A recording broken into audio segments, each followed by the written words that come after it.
Le livre des Juges, chapitre 11. Jephthé, le Galaadite, était un vaillant guerrier.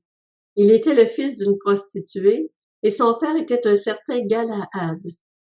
La femme de Galaad lui donna des fils qui, devenus grands, chassèrent Jephthé et lui dirent: « Tu n'auras pas d'héritage dans la famille de notre père, car tu es le fils d'une autre femme. » Jephthé s'enfuit loin de ses frères et habita dans le pays de Tob. Des vauriens se rassemblèrent à ses côtés, et ils faisaient avec lui les expéditions guerrières. Quelque temps après, les Ammonites firent la guerre à Israël.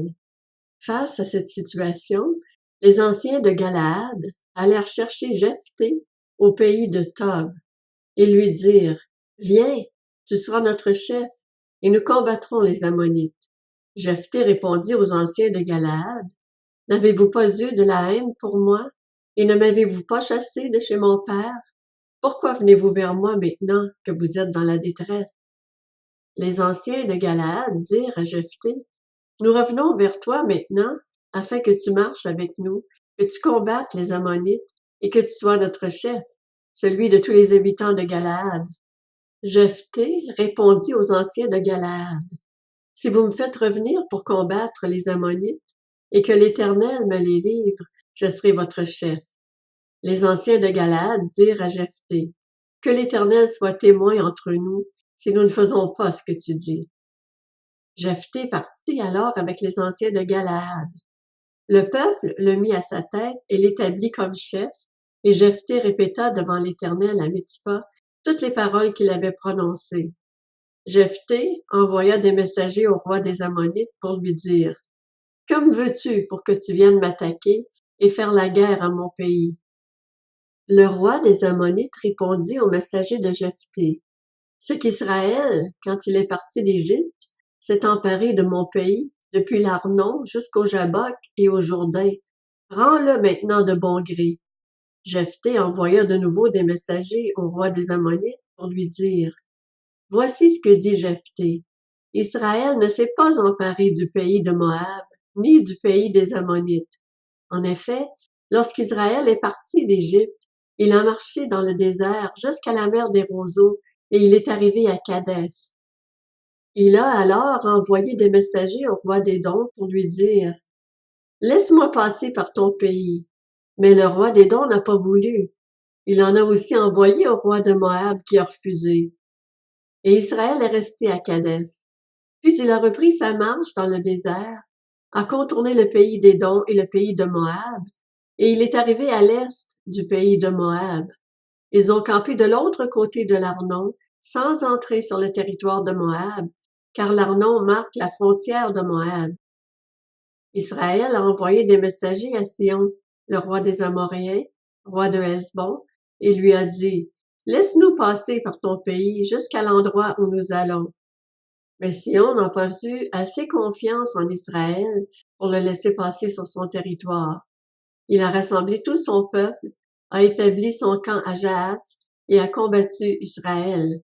L'Éternel, le Dieu d'Israël, a livré Sion et tout son peuple entre les mains d'Israël qui les a battus. Israël a alors pris possession de tout le pays des Amoréens installés dans cette région. Ils ont pris possession de tout le territoire des Amoréens, depuis l'Arnon jusqu'au Jabbok, et depuis le désert jusqu'au Jourdain.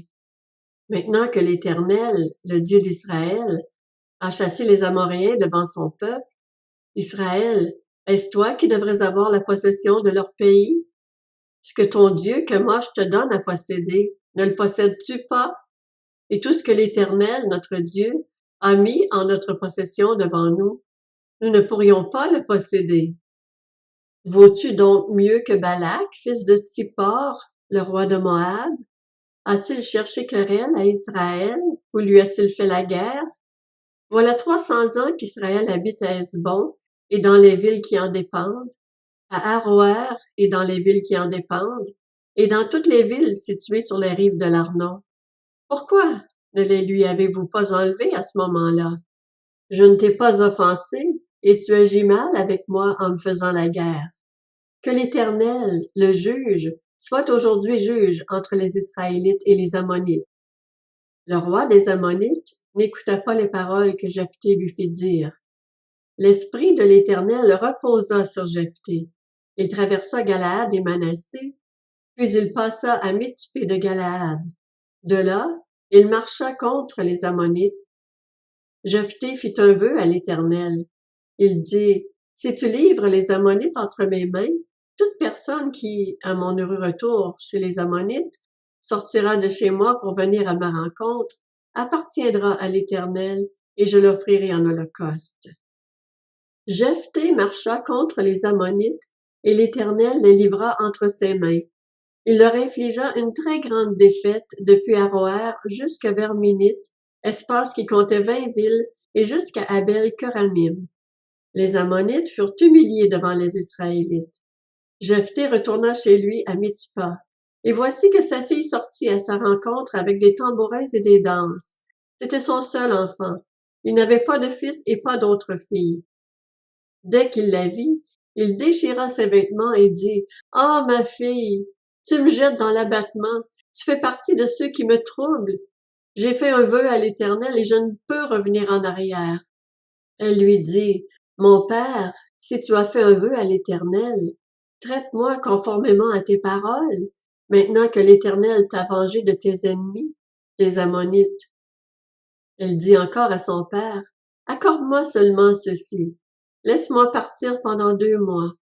Je m'en irai, je me rendrai dans les montagnes, et j'y pleurerai ma virginité avec mes compagnes. » Jephthé répondit, « Vas-y. » Et il la laissa partir pour 2 mois. Elle s'en alla avec ses compagnes et pleura sa virginité sur les montagnes.